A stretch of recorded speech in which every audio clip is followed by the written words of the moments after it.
Hello students, రీసెంట్గా మనందరం ఈ హిడెన్స్బర్గ్ రీసెర్చ్ గురించి ఉన్నటువంటి కాంట్రవర్సీ చూస్తూనే ఉన్నాము. ఒక్కసారి దీని కాంటెక్స్ట్ ఇద్దాము. ఏంటి అంటే ప్రీవియస్గా అంటే 18 నెలల క్రితము హిడెన్స్బర్గ్ రీసెర్చ్ వాళ్ళు అదానీ కంపెనీస్ మీద ఒక రిపోర్ట్ రిలీజ్ చేశారు. ఆ రిపోర్ట్లో ఏంటి అంటే స్టాక్ మార్కెట్ని అదానీ కంపెనీస్ ఎలా మోనోపలైజ్ చేస్తున్నాయి అండ్ ఎలా మిస్యూజ్ చేస్తున్నాయి అనే విషయాల గురించి చెప్పడం జరిగింది. సో ఆ తర్వాత సెబీ దీని గురించి ఏమీ రెస్పాండ్ అవ్వలేదు. సో అందుకని చెప్పేసి వీళ్ళు చెప్పడం ఏమిటి అంటే వీళ్ళు సెబీ చైర్మన్ మీద రీసెర్చ్ చేయడం మొదలుపెట్టారు. సో ఈవిడ సెబీ చైర్మన్ ఎవరైతే ఉన్నారో మాధవ్ పురీబుచ్, ఈవిడికి అదానీ కంపెనీస్లో షేర్స్ ఉన్నాయి అని చెప్పడం జరిగింది. సో ఇదంతా కాకుండా మన యూపీఎస్సీకి ఇంపార్టెంట్ ఏంటి అంటే GS2 సిలబస్లో statutory, regulatory and quasi judicial bodies అని ఒక లైన్ ఉంటుంది. సో దాంట్లో మనకి సెబీ చాలా ఇంపార్టెంట్ అనమాట. సెబీ రెగ్యులేటరీ బాడీ కింద వస్తుంది. ఒక్కసారి ఈ రెగ్యులేటరీ బాడీస్ ఏంటి అండ్ అసలు మార్కెట్స్లో రెగ్యులేషన్ అనేది ఎందుకు ఉండాలి, దాంతోపాటు సెబీ అంటే ఏంటి, ఈ విషయాల మీద మనం ఇవాళ క్లాస్లో డిస్కస్ చేసుకుందాము. ఓకే, ఫస్ట్ మార్కెట్ ఏదైనా ఫంక్షనింగ్ ఎకానమీలో ఉన్నటువంటి మార్కెట్ని రెగ్యులేట్ చేస్తూ ఉంటాయి. ఈ రెగ్యులేట్ చేయడానికి కొన్ని ఏజెన్సీస్ ఉంటాయన్నమాట. ఫర్ ఎగ్జాంపుల్ బ్యాంకింగ్కి చూసుకుంటే RBI ఎలా ఉంటుంది, అట్లానే స్టాక్ మార్కెట్కి సెబీ ఉంటుంది. ఇన్సూరెన్స్ కంపెనీస్కి ఇన్సూరెన్స్ రెగ్యులేటరీ డెవలప్మెంట్ అథారిటీ ఉంటుంది. అట్లానే పెన్షన్స్కి చూసుకుంటే PFRDA ఉంటుంది. సో అలా ఒక్కొక్క సెక్టర్ని రెగ్యులేట్ చేయడానికి ఒక్కొక్క రెగ్యులేటరీ బాడీ అనేది ఉంటుందన్నమాట.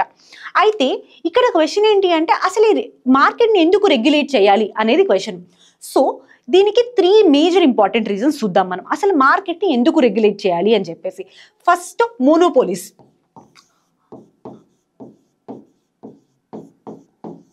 సో మనం మార్కెట్లో చూసుకున్నట్టయితే ఫర్ ఎగ్జాంపుల్ దీనికి మన సెల్ నెట్వర్క్స్ కంపెనీస్ గురించి చూసుకుందాము.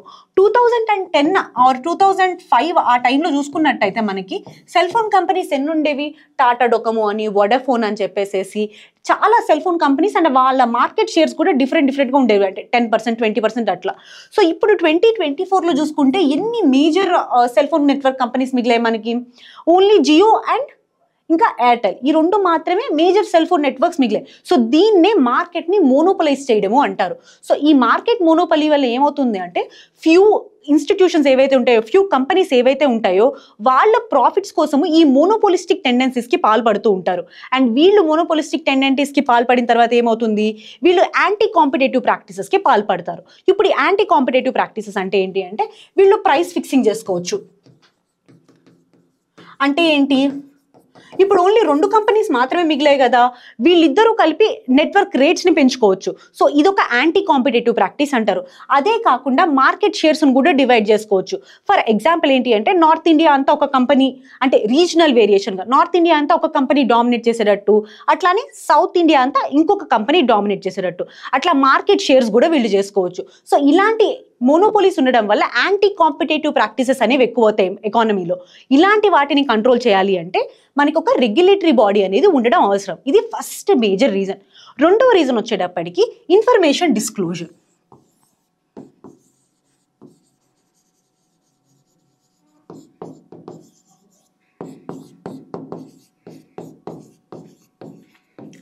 ఇప్పుడు ఫర్ ఎగ్జాంపుల్ మనం చూసుకున్నట్టయితే ఇందాక చెప్పుకున్నాం కదా, సెబీ చైర్మన్ ఎవరైతే ఈ మాధవి పురీబుచ్ ఉన్నారో ఈవిడికి ప్రీవియస్గా కొన్ని కంపెనీస్లో వర్క్ చేసిన ఎక్స్పీరియన్స్ ఉంది చైర్పర్సన్గా. ఆవిడికి ఆ టైంలో ఆ కంపెనీస్లో కొన్ని షేర్స్ ఉన్నాయి. అయితే ఇప్పుడు ఏమైంది అంటే ఇప్పుడు ఈవిడ సెబీకి చైర్పర్సన్ కదా, సో దానివల్ల ఆ కంపెనీస్ అన్ని ఇప్పుడు సెబీ కింద రెగ్యులేషన్లోకి వస్తాయి. ఆవిడ ఏవైతే కంపెనీస్లో ఇదివరకు పనిచేస్తున్నారో లేదా వాళ్ళ షేర్స్ ఉన్నాయో ఆవిడకి. సో దీనివల్ల ఏమవుతుంది అంటే ఈ కంపెనీస్కి అనుగుణంగా ఈవిడ గైడ్ లైన్స్, పాలసీస్ని ఫ్రేమ్ చేసే అవకాశం ఉంటుంది కదా ఈవిడికి. అట్లానే ఈవిడ వాళ్ళకి కొంత పార్షియాలిటీ చూపించే అవకాశం ఉంటుంది. దీన్ని కాన్ఫ్లిక్ట్ ఆఫ్ ఇంట్రెస్ట్ అంటాం మనం. ఏమంటాము, కాన్ఫ్లిక్ట్ ఆఫ్ ఇంట్రెస్ట్. సో ఈ కాన్ఫ్లిక్ట్ ఆఫ్ ఇంట్రెస్ట్ని కాజ్ చేసే ఇన్ఫర్మేషన్ ఏదైనా సరే వీళ్ళు డిస్క్లోజ్ చేయాల్సి ఉంటుందన్నమాట. సో ఇలా డిస్క్లోజ్ చేయడం వల్ల ఇలా పార్షియాలిటీ లాంటి సిచ్యువేషన్స్ని రానికుండా మార్కెట్లో చూస్తూ ఉంటారు. సో ఇలాంటి కాన్ఫ్లిక్ట్ ఆఫ్ ఇంట్రెస్ట్ ఉన్నటువంటి ఇన్ఫర్మేషన్ ఉందో దాన్ని డిస్క్లోజర్ చేయడం కోసము, ఎలాంటి ఇన్ఫర్మేషన్ని డిస్క్లోజ్ చేయాలి అని చెప్పడం కోసం మనకి ఒక రెగ్యులేటరీ బాడీ అనేది అవసరం. ఇది second major reason. Okay, third reason ఏంటి, ఎక్స్టర్నాలిటీస్ అంటారు. అంటే ఏంటి అంటే మార్కెట్లో ఏదైనా సరే చేస్తున్నప్పుడు మనకి దానికి పాజిటివ్ ఎక్స్టర్నాలిటీస్ ఉంటాయి, అట్లానే నెగిటివ్ ఎక్స్టర్నాలిటీస్ కూడా ఉంటాయి. ఇప్పుడు పాజిటివ్ ఎక్స్టర్నాలిటీస్ అంటే ఏంటి మనకి ఇక్కడ, ఫర్ ఎగ్జాంపుల్ మనం ఒక ఆయిల్ అండ్ గ్యాస్ కంపెనీ పెట్టాం. సో ఈ ఆయిల్ అండ్ గ్యాస్ కంపెనీకి just a minute, oil and gas company పెట్టాం. ఈ కంపెనీకి positive impacts and negative impacts ఉంటాయి అన్నమాట. పాజిటివ్ ఇంపాక్ట్స్ని మనం ఏమంటాము, పాజిటివ్ ఎక్స్టర్నాలిటీస్ అంటాం. ఫర్ ఎగ్జాంపుల్ ఏంటి, ఈ కంపెనీ వల్ల మనకి ఎంప్లాయ్మెంట్ జనరేట్ అవుతుంది. సో దీన్ని మనం పాజిటివ్ ఎక్స్టర్నాలిటీ అంటాము. అట్లానే ఇదే కంపెనీ వల్ల మనకి ఎన్వైరన్మెంట్ పొల్యూషన్ కూడా వస్తుంది. సో దాన్ని ఏమంటాం మనము, నెగిటివ్ ఎక్స్టర్నాలిటీ అంటాము.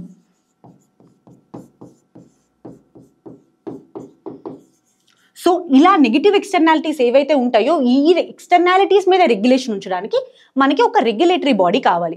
మనం చెప్పిన 3 మెయిన్ రీజన్స్ ఏంటి, ఒకటి మోనోపోలిస్టిక్ టెండెన్సీస్ మార్కెట్లో లేకుండా ఉండడానికి, అండ్ రెండవది వచ్చేటప్పటికి ఇన్ఫర్మేషన్ డిస్క్లోజర్కి, అండ్ మూడవది ఎక్స్టర్నాలిటీస్, అంటే ఏ ఎక్స్టర్నాలిటీస్ ఉంటాయో వాటిని రెగ్యులేట్ చేయడం కోసం అని చెప్పేసి మనకి మార్కెట్లో ఒక రెగ్యులేటర్ కావాలి. ఇవి 3 మేజర్ రీజన్స్. ఓకే, ఇప్పుడు ఇది అర్థమైంది కదా. నెక్స్ట్ మనం సెబీ గురించి మాట్లాడదాం. నెక్స్ట్ సెబీ, ప్రీవియస్గా మనం హిస్టారికల్గా ఒకసారి సెబీ బ్యాక్గ్రౌండ్ చూద్దాము. ఆ తర్వాత సెబీ స్ట్రక్చర్, సెబీలో ఉన్నటువంటి ఇష్యూస్ ఏంటి, అండ్ దానికి వే ఫార్వర్డ్ ఏంటి. సో ఈ టైం లైన్లో మనం వెళ్దాం అనమాట సెబీ గురించి. ఒక్కసారి సెబీ గురించి చూసుకున్నట్టయితే మనకి 1947లో క్యాపిటల్ ఇష్యూస్ కంట్రోల్ యాక్ట్ అనేది తీసుకురావడం జరిగింది. సో ఆ టైంలో కంట్రోలర్ ఆఫ్ క్యాపిటల్ ఇష్యూస్ అని చెప్పేసి ఒక బాడీ ఉండేది ఈ యాక్ట్ కింద. వాళ్ళు ఈ మార్కెట్ని రెగ్యులేట్ చేసేవాళ్ళు.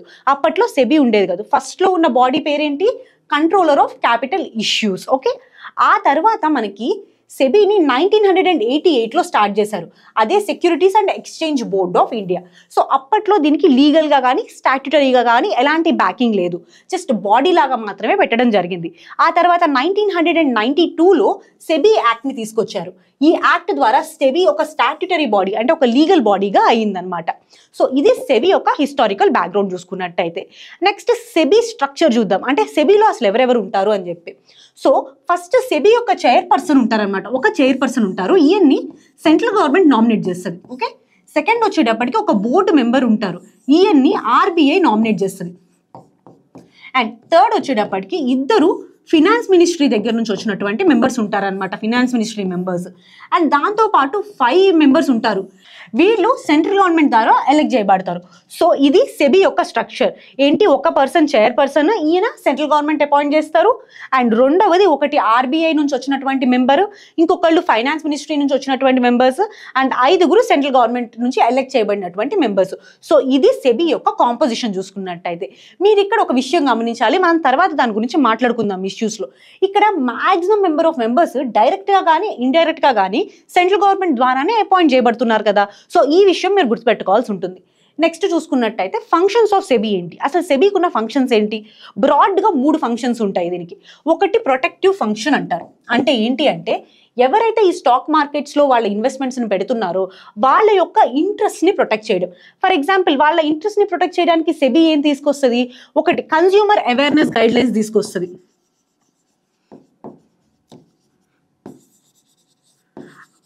అంటే స్టాక్ మార్కెట్లో జరుగుతున్నటువంటి స్కామ్స్ ఏవైతే ఉంటాయో అవి ఎప్పటికప్పుడు అప్డేట్ చేసి ఎవరైతే ఈ మార్కెట్ యూస్ చేస్తున్నారో వాళ్ళ ముందుకు తీసుకురావడానికి ట్రై చేస్తుంది అనమాట.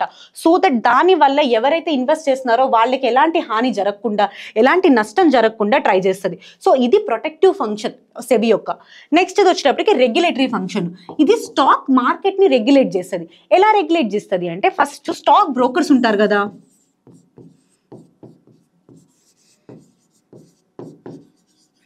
వీళ్ళ యొక్క రిజిస్ట్రేషన్ చేసుకుని ఉండాలన్నమాట వీళ్ళంతా సెబీ దగ్గర. అండ్ రెండవది వచ్చేటప్పటికి సెబీ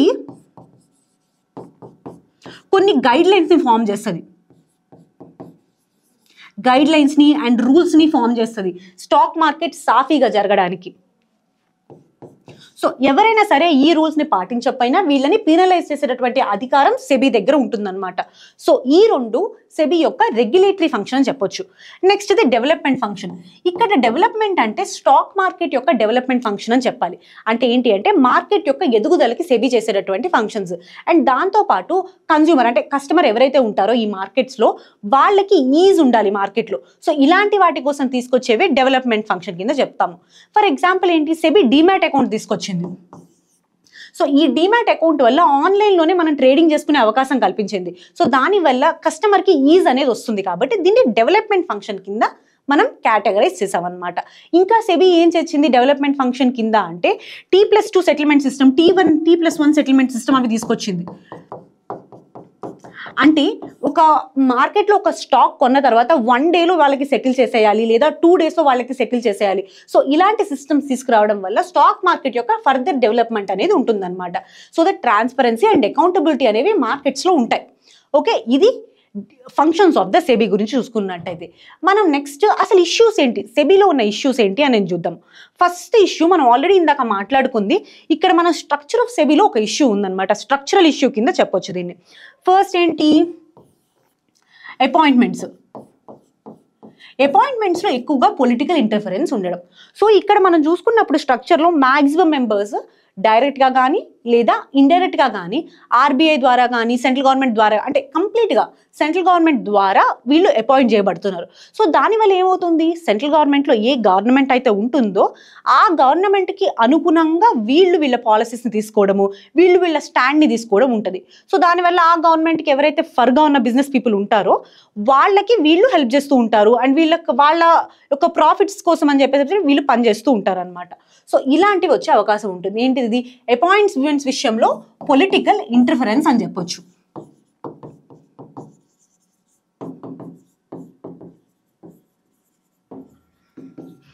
రెండవ మేజర్ ఇష్యూ వచ్చినప్పటికీ సోషల్ మీడియా. సోషల్ మీడియా అనేది ఈ మధ్య రైజ్ అయిపోయింది. అండ్ ట్రేడింగ్ మీద అవగాహన కూడా చాలా మందికి వచ్చింది. చాలా మంది తెలిసి తెలియక ఈ ట్రేడింగ్స్లో పెడుతున్నారు. సోషల్ మీడియాలో మేజర్గా జరిగే స్కామ్ ఏంటి అంటే మనం టెలిగ్రామ్ గ్రూప్స్ చూస్తాం కదా. టెలిగ్రామ్ గ్రూప్స్లో ఫర్ ఎగ్జాంపుల్ ఏంటి అంటే ఒక కంపెనీ ఏ ఉంటుంది. సో ఈ కంపెనీ ఏంటి, రిజిస్టర్డ్ ఆథరైజ్డ్ కంపెనీ. కానీ ఇదే పేరుతో ఇంకొక కంపెనీని స్టార్ట్ చేస్తారనమాట. సో చాలా మంది ఇది కంపెనీ ఏ అని చెప్పేసి దీంట్లో కూడా వీళ్ళు ఇన్వెస్ట్ చేస్తూ ఉంటారు. దీన్ని ఫెసిలిటేట్ చేసేవేంటి, కొన్ని టెలిగ్రామ్ గ్రూప్స్ ఉంటాయి. వీళ్ళు ఏంటి అంటే కొన్ని టిప్స్ ఇస్తాము అని చెప్తారు. అంటే స్టాక్ ఎప్పుడు కొనాలి, ఎప్పుడు అమ్మాలి, అంటే ఎంతసేపు ఉంచాలి, ఎంత టైంలో అమ్మాలి అనేది చెప్తూ ఉంటారు అనమాట. సో దానివల్ల మీకు ప్రాఫిట్ వస్తుంది అని చెప్తూ ఉంటారు. సో ఇదంతా ఒక ఇల్లీగల్ నెక్సెస్ లాంటిది అనమాట. సో వాళ్ళు ఇలాంటి కంపెనీస్లో ఇన్వెస్ట్ చేయించడము అండ్ జనాలు ఆ తర్వాత లాస్ అవ్వడము. సో ఈ సోషల్ మీడియా అనేది ఎక్కువగా రావడం వల్ల ఏమవుతుంది అంటే ఇది చాలా ఫాస్ట్గా జరిగిపోతుంది అండ్ సెబీ యొక్క పర్యవేక్షణలో ఉండలేకపోతుంది. ఇది రెండవ మేజర్ ఇష్యూ అని చెప్పొచ్చు. ఇంకా థర్డ్ ఇష్యూ వచ్చేటప్పటికి నాన్ ట్రాన్స్పరెంట్ డిస్క్లోజర్స్ అంటారు. ఇందాక మనం చెప్పాం కదా, సెబీ చైర్పర్సన్ ఎవరైతే ఉన్నారో ఆవిడ ప్రీవియస్గా కొన్ని కంపెనీస్లో పనిచేయడం జరిగింది. సో ఆ పని చేసినప్పుడు ఆవిడకి శాలరీతో పాటు కొన్ని షేర్స్ కూడా వస్తాయన్నమాట ఆ కంపెనీలో. సో ఆ షేర్స్ అన్నీ ఈవిడ ఇప్పుడు సెబీ చైర్పర్సన్గా ఉన్నారు. సో అవన్నీ ఈవిడ కింద వస్తాయి. సో ఈవిడ ఏంటి అంటే చైర్పర్సన్గా అయ్యే ముందు ఆవిడకి ఏ కంపెనీలో షేర్స్ ఉన్నాయనేది డిస్క్లోజ్ చేయాల్సి ఉంటుంది. మేబీ ఆవిడ డిస్క్లోజ్ చేసి కూడా ఉండొచ్చు. కానీ ఇక్కడ పాయింట్ ఏంటి అంటే ఈ డిస్క్లోజ్ చేసిన ఇన్ఫర్మేషన్ ఏదైతే ఉంటుందో అది సీక్రెట్గానే ఉంటుంది, అంతేగాని పబ్లిక్ నోటీస్లోకి రాదనమాట. సో దానివల్ల ఎవరైతే ఇలాంటి ఇల్లీగల్ ప్రాక్టీసెస్కి పాల్పడుతున్నారో అది ఎప్పటికీ పబ్లిక్కి తెలియదు. సో ఈ మూడు సెబీకి సంబంధించినటువంటి మేజర్ ఇష్యూస్గా మనం కేటగరైజ్ చేసుకోవచ్చు. నెక్స్ట్ ఒక్కసారి మనం వే ఫార్వర్డ్ అసలు ఏం చేయాలి అనే విషయం దాని మీద చూద్దాం అనమాట. ఇక్కడ financial sector legislative reforms committee అని చెప్పేసి ఒక కమిటీ దీనికి వే ఫార్వర్డ్ చెప్పింది అనమాట. కొన్ని విషయాలు చెప్పింది. ఏంటి అంటే మనం చాలా ఫ్యూ ఇయర్స్గా చూస్తూనే ఉన్నాము ఈ స్టాక్ మార్కెట్లో చాలా స్కామ్స్ జరుగుతూనే ఉంటుంది. ఇప్పుడు ఈ హిడెన్బర్గ్ రిపోర్ట్ అనేది కూడా ఒక కొత్త రకమైన స్కామ్, అంతే కానీ అంటే కొత్త రకమైన స్కామ్ని కానీ ఇల్లీగాలిటీ కానీ బయటికి తీసుకొచ్చిందే కానీ ప్రీవియస్గా కూడా సెబీలో కానీ స్టాక్ మార్కెట్లో కానీ స్కామ్స్ ఉంటూనే ఉన్నాయి కదా. సో ఈ రిపోర్ట్ ఏం చెప్తుంది అంటే ఫస్ట్ వచ్చేటప్పటికి మనకి ఇందాక మనం చెప్పుకున్నాం ఆర్బీఐ బ్యాంక్స్ని రెగ్యులేట్ చేస్తుంది, సెబీ స్టాక్ మార్కెట్ని రెగ్యులేట్ చేస్తుంది, పిఎఫ్ఆర్డిఏ పెన్షన్స్ని అండ్ ఇన్సూరెన్స్ కోసం ఇన్సూరెన్స్ రెగ్యులేటరీ అథారిటీ ఉంటుందన్నమాట. సో ఇవన్నీ వాటి సెక్టర్లో రెగ్యులేషన్ జరుగుతున్నాయి. కానీ స్కామర్స్ ఏం చేస్తున్నారంటే ఇల్లీగల్గా ట్రేడ్ చేసేవాళ్ళు ఈ గ్రే ఏరియాని ఎత్తుక్కుంటున్నారు. ఈ గ్రే ఏరియాని ఎత్తుక్కొనేసేసి దీంట్లో ఒక ఫండ్ని తీసుకురావడము, ఇది ఆర్బీఐ కింద రాదు, సెబీ కింద రాదు అని చెప్పేసి ఇన్వెస్ట్మెంట్ ఫండింగ్ని రైజ్ చేయడము, అట్లా జనాల్ని మోసం చేయడం. సో ఇలాంటి ప్రాక్టీసెస్ ఎక్కువగా మార్కెట్లో ఇంకా జరుగుతూనే ఉన్నాయి. సో దీనికోసం ఈ financial sector legislative reforms committee ఏం చెప్తుంది అంటే ఒక మెగా రెగ్యులేటర్ కావాలి మనకి. ఎవరు కావాలి? Mega regulator. సో ఈ రెగ్యులేటర్ యొక్క ఫంక్షనింగ్ ఏంటి అంటే మొత్తం ఫినాన్షియల్ సెక్టర్కి సంబంధించినటువంటి అన్ని అంశాలు ఈ మెగా రెగ్యులేటర్ చేతిలో ఉండాలి అని చెప్పడం జరిగింది. ఇది ఫస్ట్ రికమెండేషన్ ఈ కమిటీ ఇచ్చింది. అండ్ రెండవది వచ్చేటప్పటికి సెబీ అనేది కంప్లీట్గా గవర్నమెంట్ బాడీ కాదు, అట్లా అని చెప్పేసి కంప్లీట్గా ప్రైవేట్ బాడీ కూడా కాదనమాట. ఇది ఒక independent and autonomous body. So ఇలాంటి బాడీస్ ఏవైతే ఉన్నాయో సెబీ లాంటి బాడీస్ క్యాగ్ ఎలా అయితే పార్లమెంట్కి రిపోర్ట్ ఇస్తూ ఉంటారో, అంటే పార్లమెంటరీ కమిటీస్కి క్యాగ్ ఎలా అయితే రిపోర్ట్ ఇస్తూ ఉంటారో ఈ సెబీ లాంటి కంపెనీస్ కూడా పార్లమెంటరీ కమిటీస్కి రిపోర్ట్ అనేది ఇవ్వాలి. సో ఈ రిపోర్ట్ పబ్లిక్ అవుతుందన్నమాట. సో దానివల్ల ట్రాన్స్పరెన్సీ అండ్ అకౌంటబిలిటీని మనం ఇలాంటి ఇండిపెండెంట్ బాడీస్లో ఎన్ష్యూర్ చేయొచ్చు అని చెప్పడం జరిగింది. అండ్ మూడో వే ఫార్వర్డ్ వచ్చేటప్పటికి ఏంటి అంటే ఈ బాడీస్ ఏవైతే ఉంటాయో ఇండిపెండెంట్ బాడీస్ ఫండింగ్ కోసం గవర్నమెంట్ మీద డిపెండ్ అవ్వాల్సి వస్తుంది. సో దానికోసం ఏం చెప్పారు? ఈ ఫండింగ్ కోసం ఇవి గవర్నమెంట్ మీద డిపెండ్ అవ్వాల్సి వస్తుంది అనమాట. దానికోసం ఏం చెప్పారంటే ఈ ఇండిపెండెంట్ బాడీస్ ఏవైతే ఉన్నాయో వాళ్ళు ఒక మినిమం ఛార్జ్ వేయాలి.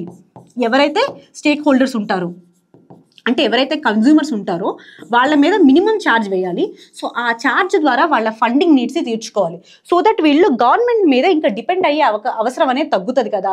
సో దానివల్ల ఏమవుతుంది? ఇండిపెండెన్స్ మెయింటైన్ చేసుకునే అవకాశం ఎక్కువగా ఉంటుందన్నమాట వీళ్ళకి. ఓకే, ఇది వే ఫార్వర్డ్. సో ఇప్పుడు మనం ఏం చెప్పుకున్నాం ఫస్ట్ నుంచి ఒకసారి చూసుకున్నట్టయితే ఈ కాంటెక్స్ట్ ఏంటి ఈ రిపోర్ట్కి, దాంతోపాటు ఫైనాన్షియల్ సెక్టర్ని ఎవరు రెగ్యులేట్ చేస్తారు అండ్ ఎందుకు రెగ్యులేట్ చేస్తాము, and SEBI structure, functions and concerns ఏంటి, దాంతోపాటు వే ఫార్వర్డ్ ఏంటి అనేది ఇవాళ క్లాస్లో చెప్పుకున్నాం కదా. అయితే మీరు కామెంట్ సెక్షన్లో సెబీ ఎప్పుడు ఎస్టాబ్లిష్ చేశారు అనేది మీరు చెప్పండి.